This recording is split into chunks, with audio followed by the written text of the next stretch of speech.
Vamos dar seguimento. Nós estamos em Mateus capítulo 16.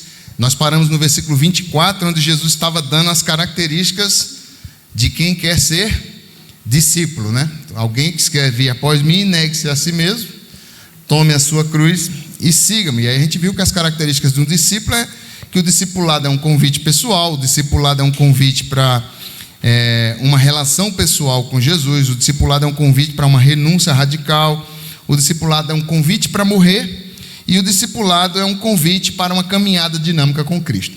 Então foi aí que a gente parou na última aula, e agora nós vamos para o versículo 25, onde tem um paradoxo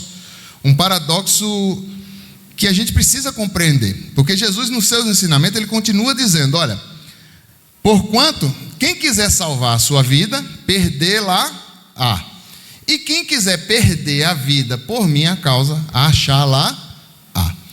Por que é um paradoxo, professor? Porque aqui está dizendo que o efeito é contrário àquilo que você imagina. Se você acha que você vai ganhar a sua vida, que você quer salvar a sua vida, você vai perdê-la. Se você acha que seguindo a Cristo você vai perder a sua vida, no final você está a ganhar. Então é um paradoxo, a gente só precisa compreender esse paradoxo. Por que é um paradoxo?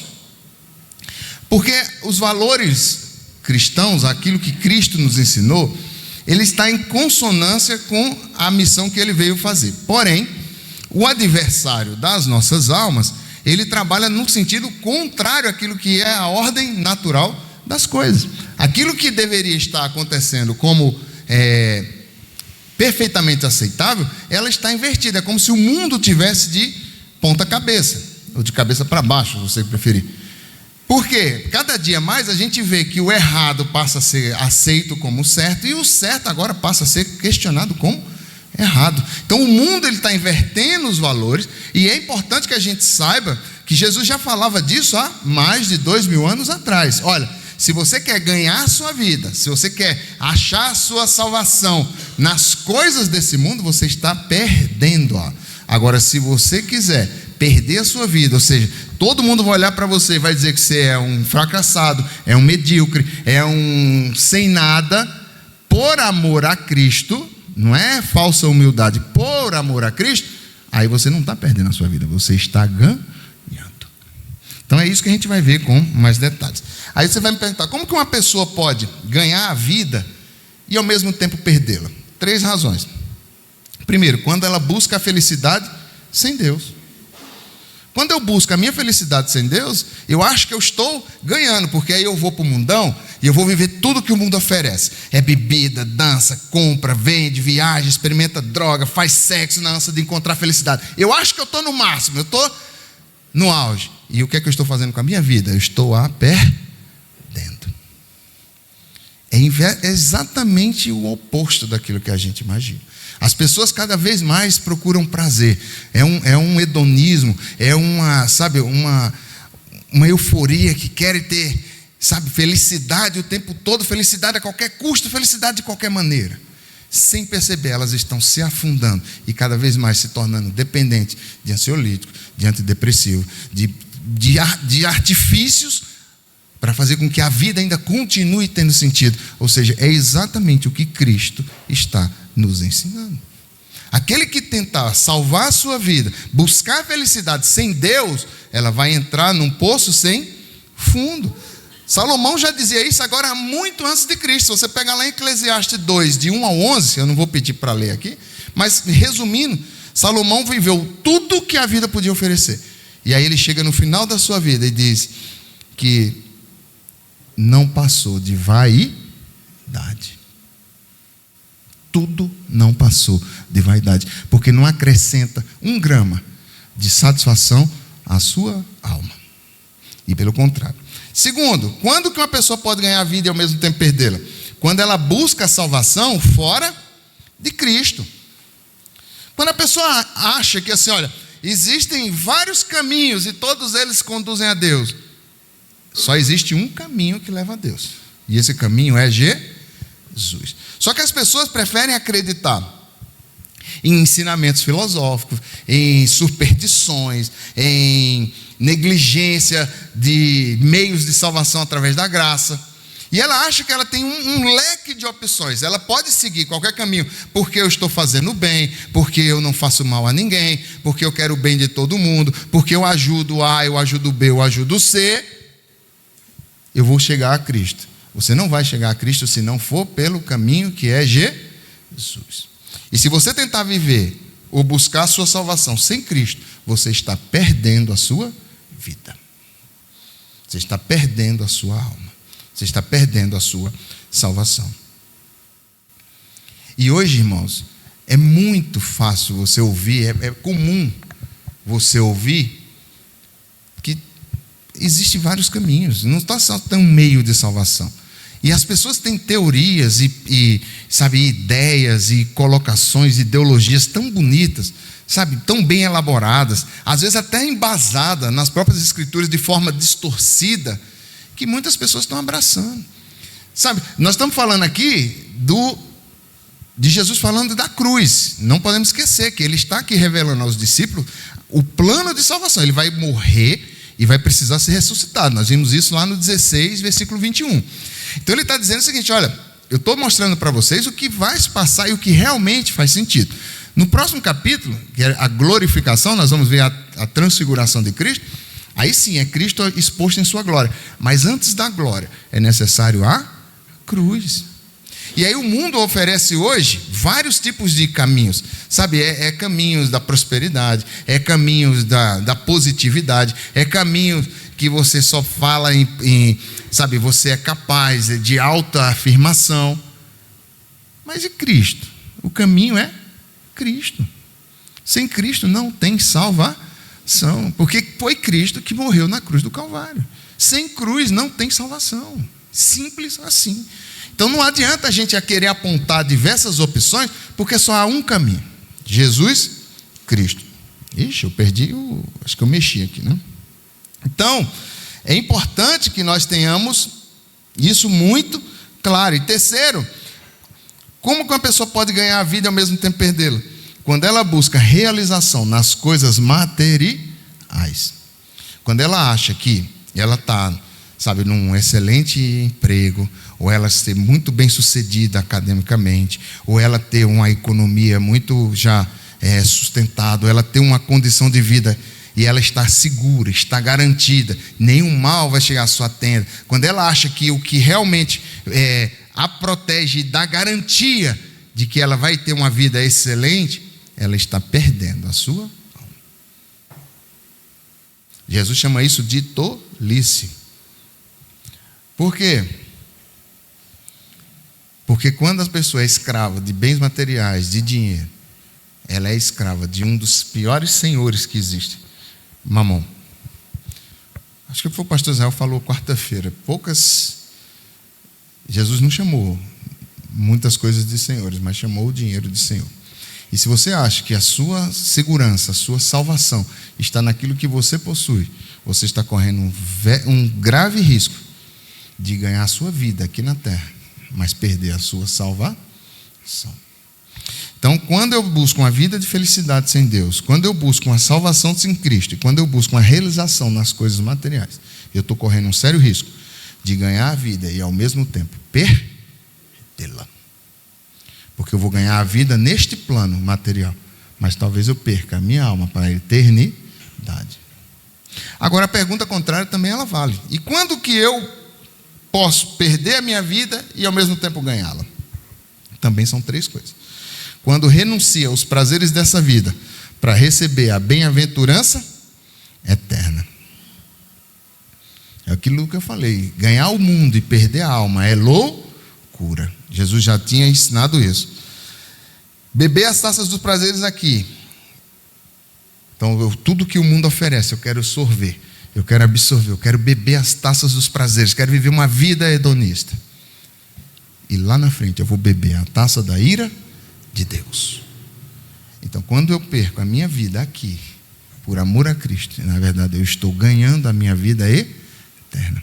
Eu renuncio àquilo que talvez é prazeroso, talvez seja algo que vai me trazer uma alegria momentânea, mas que pode estar em conflito ou em contraste com aquilo que as Escrituras ensinam, com aquilo que Jesus ensinou, ou deixou para que nós seguíssemos os seus passos. A gente fala, a salvação é de graça. É de graça. Mas ela teve um preço. E esse preço foi sangue. E é necessário que eu abra mão, às vezes, de prazeres que contrariam aquilo que Deus espera de mim. Porque no momento em que eu reconheço Cristo como Salvador, eu passo até agora um manual de fé. Se eu amo a Cristo, a gente acho que leu esse versículo no domingo, né? Vós serão meus amigos se fizer aquilo que eu vos mando. Eu quero andar com Cristo, mas eu não quero seguir aquilo que Cristo ensinou.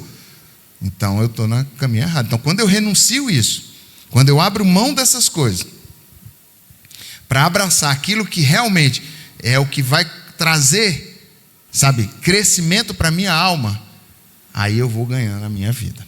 Segundo, quando eu renuncio às riquezas deste mundo para obter uma herança eterna. Quando eu não coloco à frente de Cristo a riqueza, o dinheiro, os bens materiais, sabe? Quando eu me preocupo mais com o próximo do que com o que eu vou receber ou perder se eu ajudá-lo ou não. Então, quando eu coloco Cristo à frente das riquezas materiais, à frente de Mamon, à frente dos meus ganhos, quando eu estou preocupado mais com como que eu posso servir, em vez daquilo que posso me servir, aí eu ganho a minha vida. Para o mundo eu estou perdendo, eu estou abrindo mão de valores, de posição. Mas para Cristo, eu estou em crescimento, eu estou subindo mais um degrauzinho em direção à glorificação. E por último, quando eu renuncio à ilusão que se vê para receber o real que ainda não se pode ver. Então tudo isso é o que o mundo oferece e eu consigo contemplar, e eu consigo perceber, eu consigo sentir, e eu renuncio em prol de algo que eu ainda não vejo, em prol de algo que é vindouro, em prol de algo que é futuro. Eu estou renunciando agora em prol de algo que vai me garantir a vida eterna. Eu abro mão agora, eu sou tido como, sabe, o esquisito, o ridículo, o trouxa na visão do mundo, mas eu não estou olhando as coisas deste mundo, eu estou olhando as coisas vindouras. Então é assim que eu perco a minha vida, mas ganho a minha salvação. Para o mundo eu estou perdendo a minha vida, eu estou deixando de viver, eu estou abrindo mão de muitas coisas, mas eu estou de olho na glória futura que me aguarda. Então esse versículo ele resume praticamente isso, um paradoxo muito forte que o mundo não entende, que o mundo nos chama de loucos exatamente porque a gente quer buscar estar cada vez mais próximo desse conceito, porque para o mundo não faz sentido, cara, se te ofereceram, sabe? E outra coisa, irmão, não estamos falando só de prazeres mundanos não, tá? Às vezes dentro da igreja a gente recebe propostas que parecem fazer sentido, sabe? Mas que são só massagem de ego. Imagina chegar agora um cristão americano e fazer uma proposta e falar: olha, eu quero que você vá para o meu país, eu vou te pagar um salário, vou te manter lá e você vai ficar lá porque a gente... Sim, mas que sentido tem isso? Qual é o propósito disso? Com o que eu vou contribuir para o reino? Então, às vezes a gente acha que prazeres são os prazeres mundanos, e não é. Às vezes é a vaidade, às vezes é o ego massageado, às vezes é o elogio demasiado dentro da nossa comunidade. E o cara abraça isso e valoriza isso muito mais do que servir a comunidade, do que, sabe, se colocar realmente à disposição de Cristo. E isso é prazeroso para ele. O mundo não está vendo, e ele está sofrendo isso dentro da própria igreja. Então é um perigo a gente querer ganhar a vida das nossas crenças, da forma como a gente acha que deveria ser, atendendo às nossas necessidades. Ah, mas professor, então a gente não vai poder ter satisfação nenhuma. Não é isso.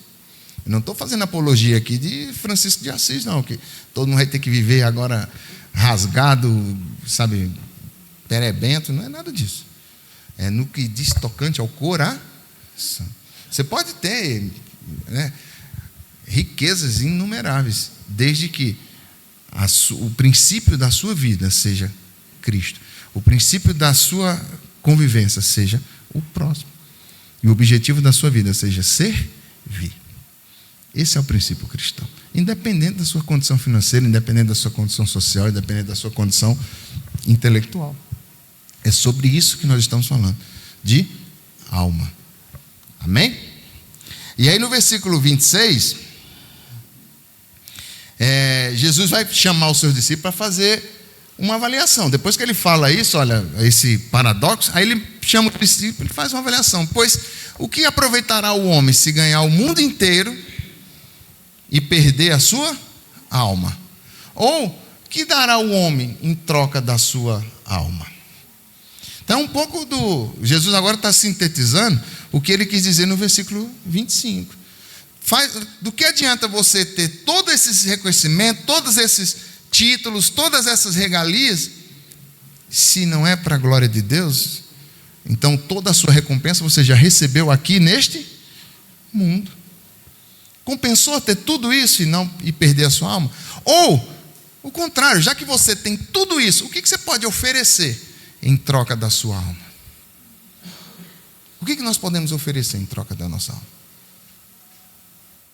Fui eu que escolhi a Cristo ou Ele me escolheu?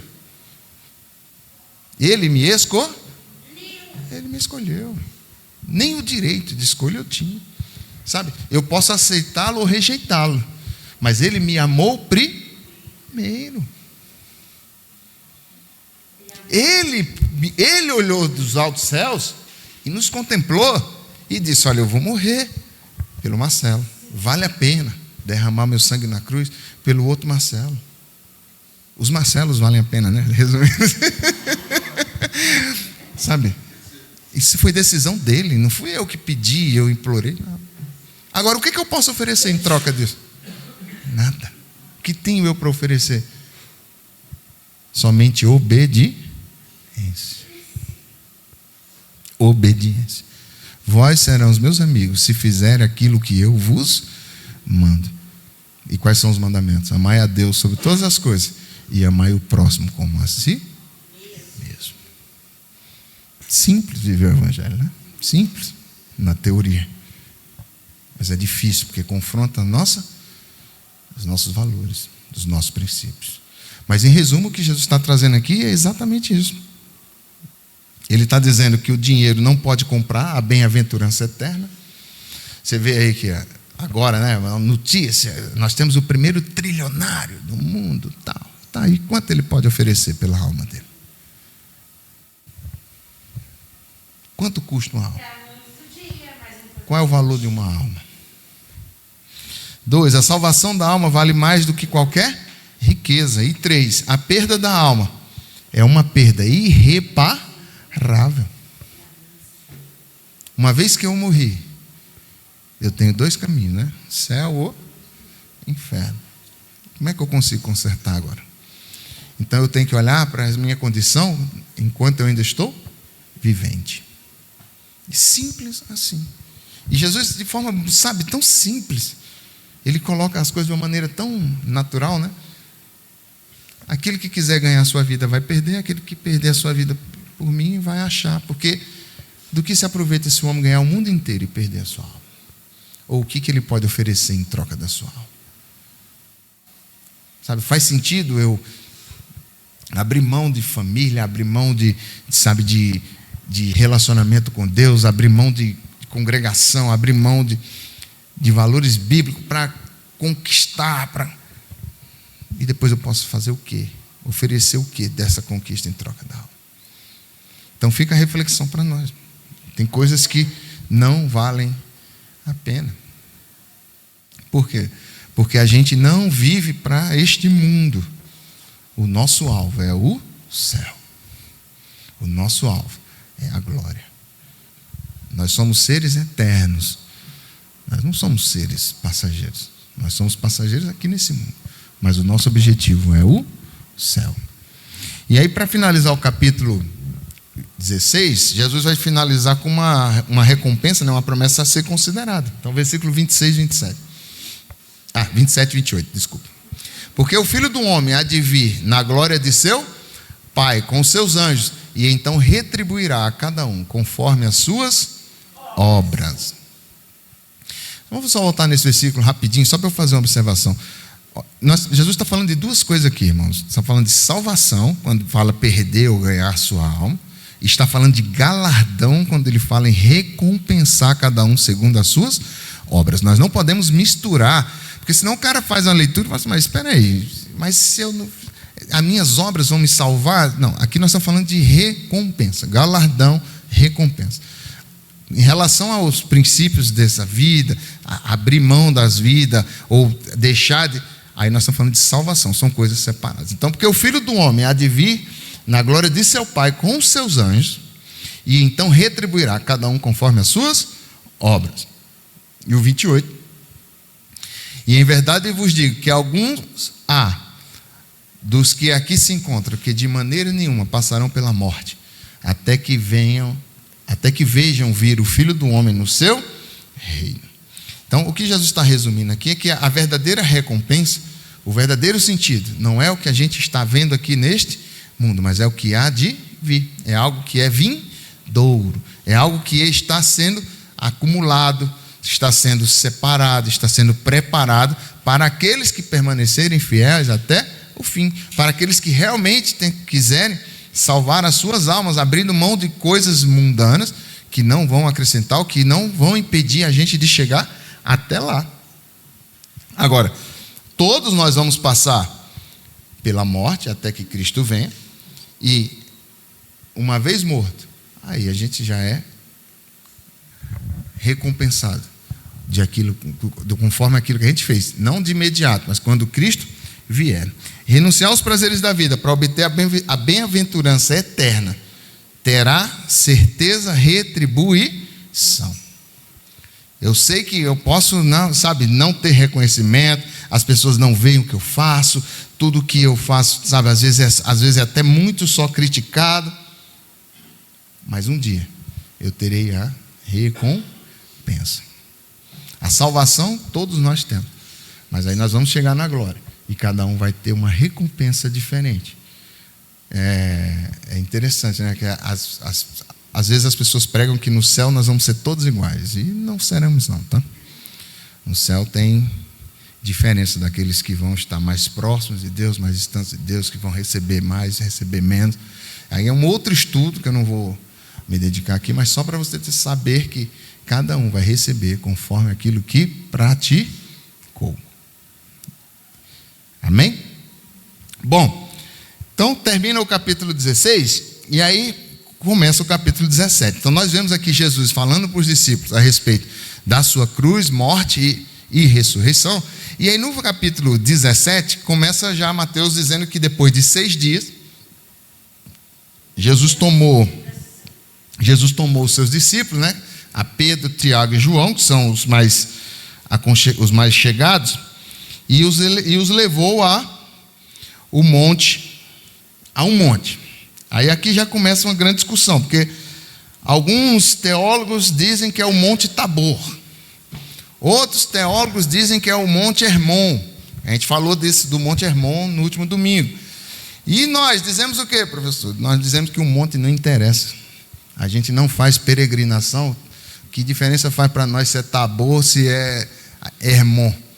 Para nós não faz diferença nenhuma. Se a Bíblia não diz qual é o monte, por que a gente vai perder tempo com esse tipo de discussão? É discussão vazia, é discussão distrativa. É discussão que tira qual é o real sentido do texto que nós temos que estudar. O que esse texto quer nos revelar? Até o versículo 27 desse capítulo, nós vamos falar sobre tipos diferentes de espiritualidade. É isso que nós vamos ver aqui. Nós vamos ver a espiritualidade que existe no alto do monte, que é o que começa aqui até o versículo 8. Depois nós vamos ver qual é o tipo de espiritualidade que há no vale. E aí nós vamos abrir um hiato aí, do versículo 8, nós vamos pular para o 14. Depois a gente volta para o 9 para falar da espiritualidade de Jesus Cristo. Então, o sentido desse capítulo é sobre os diferentes tipos de espiritualidade. Isso é muito importante para nós. Só existem 2 religiões no mundo. A revelada, que está nas Escrituras, e a criada pelo pelo homem. Então, a gente não pode achar que eu consigo, sabe, a religião criada pelo homem, ela tenta criar meios ou mecanismos de chegar a Cristo pelos meios terrenos. Enquanto a religião revelada, ela abre caminho do céu para a terra. Enquanto a religião criada tenta abrir caminho da terra para o céu, a religião criada, ela abre caminho do céu para a terra. Por que eu estou falando essas coisas?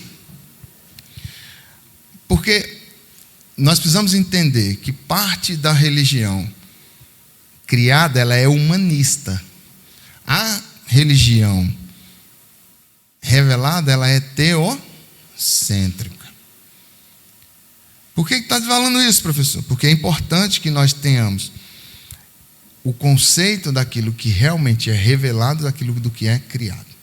Porque o que vai acontecer nesse capítulo 17 é um fenômeno que chama transfiguração. E aí você vai me perguntar, o que é uma transfiguração, professor?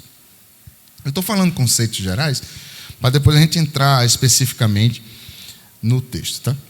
Transfiguração, no grego original, é metamorfose, que vai dar origem à palavra metamorfose, que é um fenômeno que a gente estuda, aprende nas crianças, muito aplicado a lagartos que viram borboletas.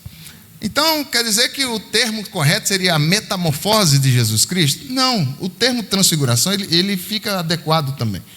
Porque o prefixo trans, ele significa que é algo que foi atravessado. É algo que foi cortado.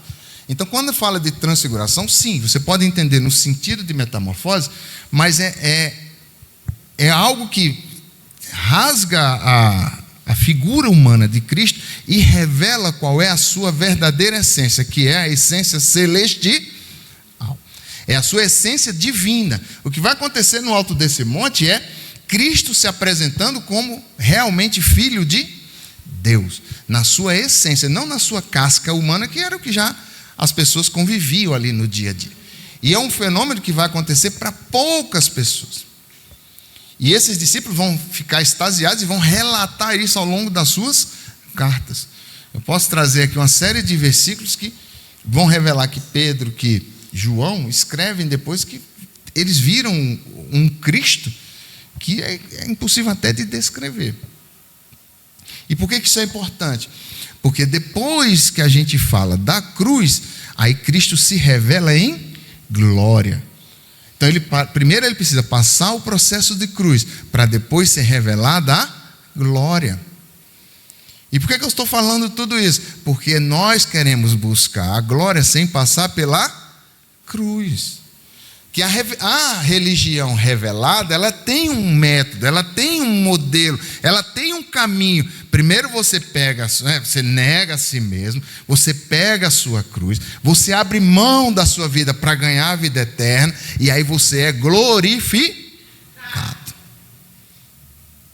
Aí a religião criada, ela fala assim, olha, você merece ter uma vida plena aqui, você merece ter tudo bom, Deus tem aqui só coisas boas para você, é só vitória, é só cura, é só, sabe, ganho, é só, mas cadê o processo de crucificação? Só existe a glorificação? Então, peraí, há uma transição do capítulo 16 para o capítulo 17 que a gente não pode perder o fio eu não posso pegar só o 17 e isolar e achar que a vida cristã é só glória, sabe, é só recompensa, é só ganho, é só coisas positivas. Não, peraí, tem um processo lá atrás que é de crucificação. É importante que nós tenhamos isso claro, que nós tenhamos isso na nossa mente, porque o homem contemporâneo, ele não busca conhecer a Deus, ele busca se sentir bem. O culto hoje ele não é mais racional, o culto hoje ele é sensorial. Eu quero é sentir o quê? Você quer se sentir bem, mas você quer realmente estar com Cristo? Você quer realmente ver a glorificação de Cristo? Porque mais na frente, eu não vou antecipar o tema, mas você vai ver que é aterrador. Mas eu não quero o Deus revelado. Eu só quero aquele Deus que abençoa. Eu não quero o Deus, o Deus completão. Não, só essa parte aqui. Então esse é o cuidado que nós temos que ter, irmãos. Quando a gente escolhe ter uma religião revelada, olha, eu quero viver isso aqui. É isso que eu quero para mim. Ou uma religião criada. A religião criada, ela vai trazer o sentimento sobrepondo a razão. E aí transforma os nossos sentimentos num ópio, num narcótico que anestesia a alma e me deixa cada vez mais distante do verdadeiro Deus. Agora, quando eu quero realmente conhecer a Deus, aí o processo é diferente. Eu primeiro esvazio de mim, eu nego a mim mesmo, eu pego a minha cruz, e aí eu sigo a Jesus. Aí eu consigo subir ao monte. Qual o monte? Tabor ou Hermon? Tanto faz. O importante é que a gente chega na glorificação. Amém? Então vamos lá. O primeiro tópico é a espiritualidade do monte. O que significa a espiritualidade do monte? Nós vamos ver ao longo do texto que é uma espiritualidade, um êxtase sem entendimento. Os discípulos, coitados, estavam mais cru do que farinha de casa na Bahia. Por quê? Então, vamos lá, vamos para o texto. Então, depois de 6 dias, tomou Jesus consigo Pedro, o seu irmão Tiago e João, e os levou em particular a um alto monte. E eis que lhe apareceram, e foi transfigurado diante deles, o seu rosto resplandecia como o sol, as suas vestes tornaram-se brancas como a luz. E eis que lhe apareceram Moisés e Elias, falando com ele. Então disse Pedro a Jesus: Senhor, bom é estarmos aqui. Se queres, farei aqui 3 tendas, uma será tua, outra para Moisés, outra para Elias. Falava ele ainda quando uma nuvem luminosa os envolveu. E eis que vindo da nuvem uma voz que dizia: Este é meu filho amado, em quem me comprazo. A ele ouvi. Ouvindo-a, os discípulos caíram de bruços, tomados de grande medo. Aproximando-se deles, tocou-lhes Jesus, dizendo: Erguei-vos e não temais. Então eles, levantando os olhos, a ninguém viram, senão Jesus. O que está dizendo aqui para nós? Primeiro, os discípulos, eles andam com Jesus, mas eles não conhecem a intimidade do Pai. Para a gente conseguir navegar de forma compreensível, nós vamos usar os outros evangelhos, tá? Porque os outros evangelhos dão mais detalhes, tanto Marcos quanto Lucas. Mateus, ele é muito sucinto nos seus registros. Então, primeiro, os discípulos andam com Jesus, mas não conhecem a intimidade do Pai. Em Lucas 9, 28, vai dizer que Jesus, ele sobe o monte da transfiguração com um objetivo.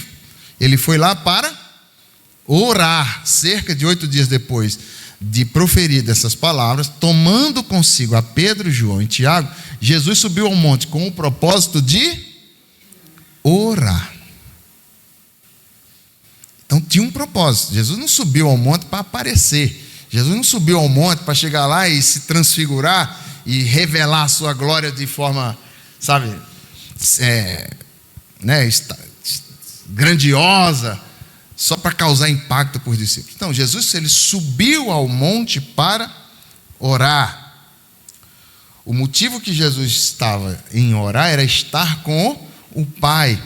Por quê? Porque ao longo da sua trajetória, Jesus tinha o hábito de orar, porque a oração era o oxigênio da sua alma. Todo o ministério de Jesus, ele foi regado de intensa e perseverante oração. Agora, Jesus está orando, mas os discípulos estão dormindo. Os discípulos não acompanham Jesus em oração. Então, eles não sentem a necessidade de orar e nem o prazer em orar. Eles têm sede de Deus, mas estão a reboque. Eles estão no monte, mas eles não estão em sintonia com o que realmente era necessário ser feito no monte, que era orar. E aí, em consequência da oração de Jesus, vem a transfiguração. A gente não pode achar que Jesus subiu ao monte com Pedro, Tiago e João para se transfigurar, não. Ele subiu lá com o propósito de orar. 2. Os discípulos estão diante da manifestação da glória de Deus, mas em vez de orar, eles dormem. Então acho que, se eu não me engano, agora eu não vou lembrar de qual, se é o 38, mas eu acho aqui, não precisa botar não, tá? Eu vou falando aqui enquanto eu vejo. Então os discípulos contemplaram, Jesus foi transfigurado porque orou. Os discípulos não oraram, por isso apenas ficaram como espectadores. Eles não se envolveram na glória, eles não tiveram participação na glória, porque eles estavam distantes, eles não entendiam, eles ficavam mais presos ao sono, eles estavam meio com a sonolência cobrindo os seus olhos, para que eles vissem realmente a manifestação da glória de Deus, porque eles não estavam lá em oração. As coisas mais santas, as visões mais gloriosas dos discípulos, as palavras mais sublimes, não encontraram guarita no coração dos discípulos, porque o objetivo deles não era orar, eles estavam dormindo.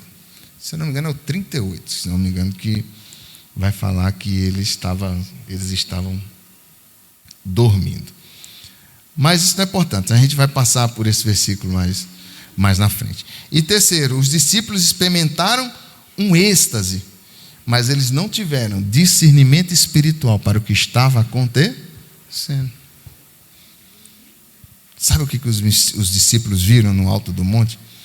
Um negócio que brilhava, o rosto de Cristo, sabe, resplandeceu, ficou mais brilhante que o sol, suas roupas ficaram brancas, e eles se maravilharam.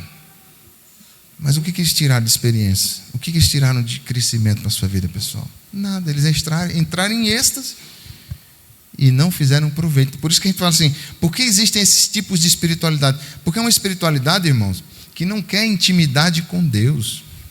É o tipo de espiritualidade que quer se encantar com o que vê, mas não quer se comprometer com o que está vendo. É o tipo de espiritualidade que, sabe, só tira o suco, né? A nata, a parte de cima do leite, a nata. Ele não quer se envolver com aquilo. Os discípulos não estavam comprometidos com Cristo em orar, em buscar o Pai, em se entregar, em realmente se esvaziar para se encher de Deus. Eles estavam ali acompanhando Jesus porque era cômodo conviver com Cristo, mas não imitavam a Cristo naquilo que realmente Cristo fazia. Quando Cristo vai orar, eles vão dormir, eles vão ficar encantados.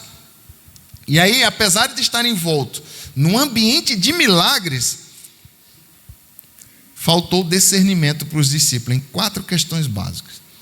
Primeiro, eles não discerniram a centralidade da pessoa de Cristo. Você pega Pedro, e a gente vai voltar no texto agora, no versículo 3, de 17 de Mateus, vocês vão ver que Pedro está cheio de emoção e vazio de entendimento. Porque Pedro disse assim, olha, eles viram no versículo 2 a figura de Moisés e Elias. E aí Pedro faz, todo emocionado, né? Quer agradar, ele fala, Senhor, volta lá. Então disse Pedro a Jesus, Senhor, é bom estarmos aqui. Aí se tu quer, nós vamos fazer 3 tendas, uma para Moisés, uma para Elias e uma para ti. Ou seja, Pedro se emociona, mas não consegue ter discernimento. Ele está colocando Jesus no mesmo patamar de Moisés e no mesmo patamar de Elias. Por que Moisés, professor? Porque Moisés representava a lei que apontava para o Messias. Por que Elias? Porque Elias representava os profetas que também apontavam para o Messias. Deus está pegando a figura de Moisés e Elias, trazendo para mostrar que Jesus Cristo está se cumprindo na pessoa de Jesus. Tudo aquilo que a lei apontava, tudo aquilo que as profecias apontavam, Cristo está consolidando em si tudo que os profetas e a lei indicaram. Ele é a consolidação, ele é a concretização da lei e a realização das profecias. E aí Pedro vem cheio de boa intenção e quer fazer uma tenda para Moisés, uma tenda para Elias e uma tenda para Jesus. Está colocando Jesus no mesmo patamar de Moisés e Elias, sendo que Jesus está muito acima da lei e muito acima das profecias. Ele é o próprio Deus. Ele é o próprio Deus esvaziado.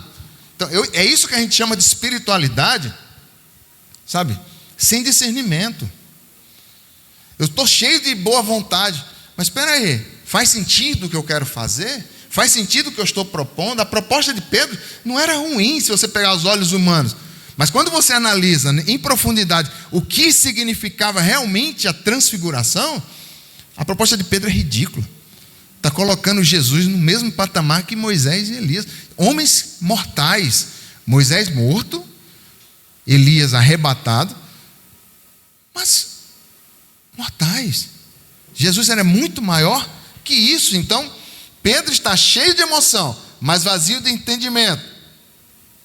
Onde Cristo não recebe a preeminência espiritual, ele fica fora do foco. Jesus é muito maior do que Moisés e do que Elias. Moisés teve a sua importância? Teve. A lei foi muito importante para revelar aquilo que era pecado, para mostrar a minha real condição de pecador.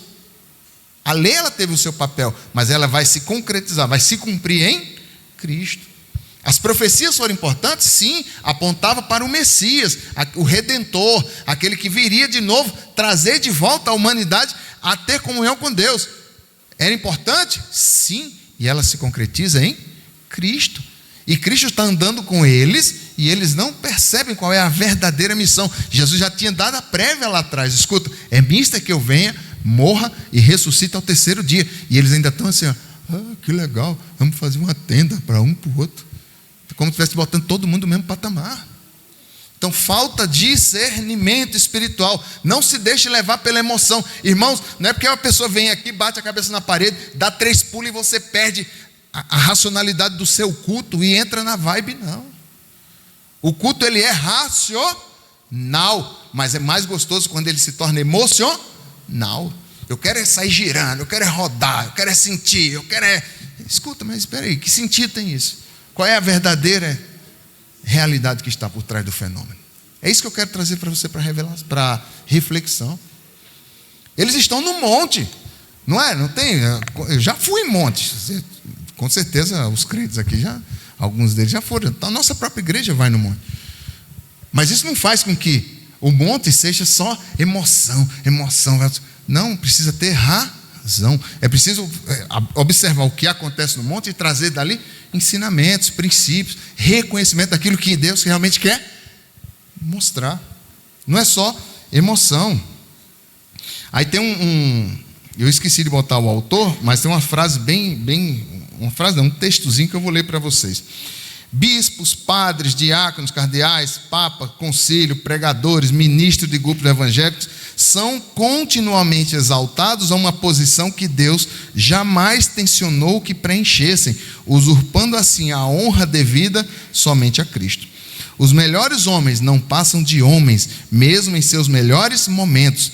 Os patriarcas, os profetas e os apóstolos, os mártires, os pais da igreja, os reformadores, os puritanos, todos são meros pecadores que precisam do Salvador, santos, úteis, dignos de honra em seus respectivos lugares, mas apenas pecadores e nada mais. Nunca podemos permitir que eles sejam interposto entre nós e Cristo.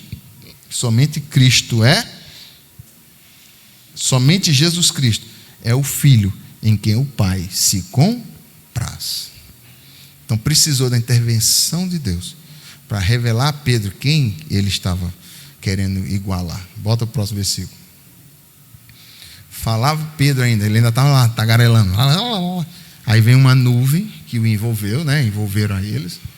E eis que dentro da nuvem veio uma voz que dizia: olha, isso não é Moisés nem Elias, é o meu filho amado, em quem me compraz. Então precisou o próprio Deus falar a Pedro, para ele começar a entender que ele não está lidando com um ser igual. Segundo, os discípulos não discerniram a centralidade da missão de Cristo. Moisés e Elias apareceram para falar sobre a iminente partida de Jesus para Jerusalém. Coloca Lucas 9, versículo 30 e 31. Eles não ficaram, conversando, Moisés e Elias com Jesus, falando de como estava como é que foi o jogo do Flamengo, o jogo do Corinthians. Não, tinha um propósito. Eis que os 2 varões falavam com ele, Moisés e Elias, os quais apareceram em glória e falavam da sua partida, que ele estava para cumprir em Jerusalém. Moisés e Elias estavam conversando com Jesus a respeito daquilo que ele precisava fazer, e era ir para Jerusalém. E ele sabia que indo para Jerusalém, ele ia ser perseguido, ia ser maltratado e morto pelos líderes religiosos da cidade. Mas vem Moisés e Elias para confortar ou fortalecê-lo neste propósito. Era necessário que ele fosse. Então tinha um propósito entre Moisés e Elias aparecer. De novo, não é revelação barata, sabe? Não é demonstração de poder gratuito. Tem propósito. Tem propósito. A espiritualidade, ela tem que ter propósito. Terceiro, eles não discerniram a centralidade de seus próprios ministérios. Eles disseram: bom é estarmos aqui. Eles queriam a espiritualidade da fuga, do êxtase, e não do enfrentamento. Sabe, eles não queriam se comprometer com o que realmente estava acontecendo. É mais cômodo cultivar a espiritualidade do êxtase, do conforto. É mais fácil estar no templo, perto de pessoas coiguais, do que descer ao vale cheio de dor e opressão. Queremos subir os morros, sabe? A gente quer a glória, a gente quer o status, somos filhos de Deus, né? Irmãos, co-herdeiros com Cristo, evangélicos, a gente enche a boca, e nosso papel de cristão a gente não quer fazer. Nós vamos ver mais adiante, quando eles descem do monte, o que estava acontecendo lá embaixo. Satanás dando tapa na cara dos 9 que ficaram lá embaixo, sem autoridade nenhuma para enfrentá-los. Então, de novo, irmãos, é que a aula, para você chegar ao entendimento completo, eu preciso dar o capítulo inteiro para a gente chegar na... Mas eu quero que você entenda isso. Às vezes a gente quer só o reconhecimento, enfrentar ou nos posicionar como realmente nós deveríamos ser discípulos de Cristo. Isso a gente não quer. A gente quer a emoção, a gente não quer a razão. E para fechar, quando o quarto, né, eles estão envolvidos em uma nuvem celestial, mas tem medo de Deus. Então, qual é o versículo que diz isso? Eles se encheram de medo a ponto de caírem de bruços. Está lá em Marcos 9,6. Marcos 9,6 vai dizer que os discípulos estavam aterrados, apavorados, pois não sabiam o que dizer, por estarem eles aterrados, apavorados.